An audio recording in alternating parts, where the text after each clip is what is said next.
International ബ്രാൻഡായ കാമലിയന്റ് American Tourister super value സ്റ്റോറിന്റെ പ്രവർത്തനം അഞ്ചലിൽ ആരംഭിച്ചു. കഴിഞ്ഞ 50 വർഷക്കാലമായി പാദരക്ഷാ ഭാഗോൽപാദന വിപണന രംഗത്ത് വിശ്വാസമാർജിച്ച അഞ്ചൽ ജിൻസി ഗ്രൂപ്പിന്റെ യാസർ ട്രേഡേഴ്സിന്റെ 8ാമത്തെ സ്ഥാപനമായ കാമലിയന്റ് അമേരിക്കൻ ടൂറിസ്റ്റർ സൂപ്പർ വാല്യൂ സ്റ്റോറിന്റെ പ്രവർത്തനമാണ് അഞ്ചലിൽ ആരംഭിച്ചത്. അമേരിക്കൻ ടൂറിസ്റ്ററിന്റെ trolley bag, backpack, school bag, duffel bag എന്നിവയുടെ വലിയ ശേഖരമാണ് ഇവിടെയുള്ളത്. PS Subal MLA Anchal society ജംഗ്ഷനിൽ യാസർ ട്രേഡേഴ്സിന്റെ 8ാമത്തെ സ്ഥാപനം ഉദ്ഘാടനം ചെയ്തു.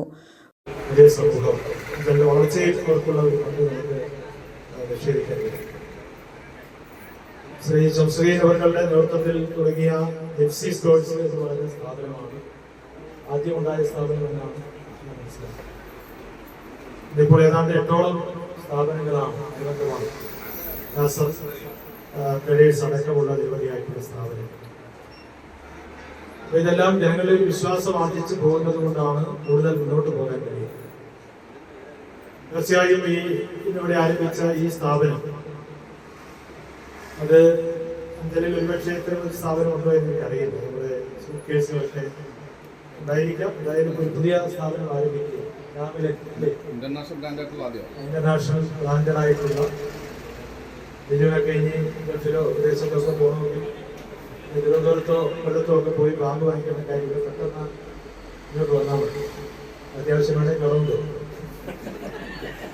അപ്പൊ അങ്ങനെ നമുക്ക് വളരെ സൗകര്യമാണ് അഞ്ചൽ നിവാസികൾ. അപ്പൊ അങ്ങനെ ഒരു സ്ഥാപനം ആരംഭിക്കാൻ മുൻകൈയെടുത്തതിൽ ഇതിന് നേതൃത്വം നൽകുന്ന മാനേജ്മെന്റിനോടുള്ള നന്ദി ഞാൻ ഈ അവസരത്തിൽ രേഖപ്പെടുത്തിക്കൊണ്ട് നമ്മളെല്ലാവരും സഹകരിക്കുമ്പോഴാണ് ഒരു പ്രസ്ഥാനം വളർച്ചയുടെ പടവുകൾ കയറി മുന്നോട്ട് പോകുന്നത്. തീർച്ചയായും നമ്മുടെ എല്ലാവരുടെയും ഒരു പിന്തുണ ഈ പ്രസ്ഥാനത്തിന് ഉണ്ടാകണമെന്ന് വിനീതമായി അഭ്യർത്ഥിച്ചുകൊണ്ട് വളരെ സന്തോഷത്തോടെ ആത്മാർത്ഥതയോടെ ഈ സ്ഥാപനത്തിന്റെ ഔപചാരികമായിട്ടുള്ള ഉദ്ഘാടനം നിർവഹിച്ചതായി അറിയിക്കുന്നു. അഭിവാദനങ്ങൾ.